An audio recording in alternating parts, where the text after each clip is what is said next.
आपको क्या लगता है? मेरा मन नहीं करता कि मैं लोगों के बारे में अंट शंट ना बोलूं, उल-जुलूल बातें ना करूं। लेकिन सोचिए दोस्तों, अगर मैं ये बातें नहीं करूंगी तो मेरे बारे में बात कौन करेगा? न्यूज़ हेडलाइंस में मेरा नाम कैसे आएगा? You know what, this is business, और ये बिजनेस ऐसे ही चलता रहना चाहिए जब तक मैं हर जगह से बैन ना हो जाऊं। नमस्कार दोस्तों, माय सेल्फ सच्ची देशभक्त रंगना कनौत। चाहे मेरा ट्विटर अकाउंट सस्पेंड हो गया है दोस्तों, लेकिन उसके बावजूद मैं नजरें बनाए रखती हूँ कि कौन क्या कर रहा है, कहाँ से मैं मसाला उठा सकती हूँ और आपके साथ शेयर कर सकती हूँ इस शो में। तो चलिए बिना बकवास के वीडियो शुरू करते हैं। दोस्तों, आपको पता है आज विराट कोहली ने कोरोना वैक्सीन का पहला डोज लिया है। नहीं, मुझे इस बात का दुख नहीं है कि उसको वैक्सीन का स्लॉट मिल गया, उसने वैक्सीन लगवा ली। मुझे दुख इस बात का है कि जब 1 मई से 18 साल के ऊपर के लोग भी वैक्सीन लगवा सकते थे, तो मोदी जी ने एक आधी वैक्सीन मुझे पर्सनली गिफ्ट क्यों नहीं की? नहीं, मैं लगवा खुद लेती, लेकिन कम से कम मुझे कोरोना तो नहीं होता। इस बात से मुझे एक सीख मिली है दोस्तों, हर काम चापलूसी से नहीं होते, कुछ कामों के लिए मेहनत भी करनी पड़ती है, खुद रजिस्ट्रेशन करवाना पड़ता है। अगर आपने भी अभी तक रजिस्ट्रेशन नहीं करवाया है तो अभी करवाइए दोस्तों। मुझे ये समझ में नहीं आता है, ये लोग कहाँ से आते हैं हमारे देश को गुमराह करने के लिए, हमारे देशवासियों को भड़काने के लिए।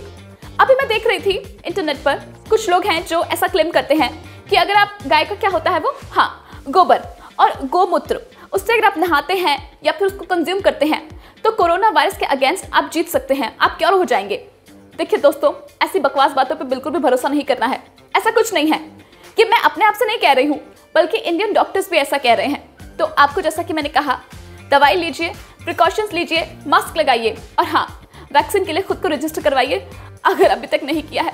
अगर मैंने भी बंगाल इलेक्शंस में जहर उगलने की बजाय वैक्सीन के लिए खुद को रजिस्टर करवाया होता तो शायद आज मैं क्वारंटीन नहीं होती। ये जो तारक मेहता का उल्टा चश्मा में वो मुनमुन दत्ता नहीं आती है, उसके खिलाफ लोगों ने FIR दर्ज करवाई है, क्योंकि उसने अपने ब्लॉग में कहा था कि मुझे भंगी जैसा नहीं बनना है। यू नो व्हाट भंगी मीन्स? ये एक डिग्रेडेड वर्ड है, यूज किया जाता है SC STs के लिए, विच इज वेरी रॉन्ग। मैं ऐसी किसी भी चीज को सपोर्ट नहीं करती हूँ।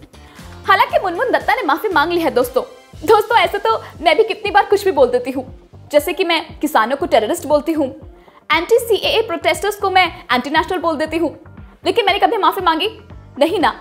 तो इसलिए जो माफी मांग ले उसको माफ कर देना चाहिए, और जो माफी नहीं मांगते हैं, उल्टा सीधा बोलते हैं, उनका तो ट्विटर अकाउंट सस्पेंड हो ही जाता है। सो दोस्तों, this was all about what is trending. जो मेन बातें थी वो मैंने आपको बताई हैं। एक और चीज मैं आपको बताना चाहती हूँ, इंडिया का रिकवरी रेट अब बढ़ता जा रहा है और उम्मीद है कि कोरोना वायरस का जो ग्राफ है अब वो धीरे धीरे स्टेबल हो जाएगा। लेकिन इसका मतलब ये नहीं है कि आप सेलिब्रेट करने के लिए बाहर निकल जाएंगे। पुट योर मास्क अप, क्योंकि देखो Y+Z+ सिक्योरिटी तो मुझे भी मिली थी। कोरोना हो गया ना, इस कोरोना वायरस से आपको खुद ही अपनी सुरक्षा करनी है, सरकार के बारे में तो भूल जाइए। और इस वीडियो पे लाइक कमेंट कर दीजिएगा, इस वीडियो को शेयर कीजिएगा, and do not forget to subscribe Asia will Tamasha Hindi and pray for me. मैं हूं सच्ची देशभक्त रंगना कनौत।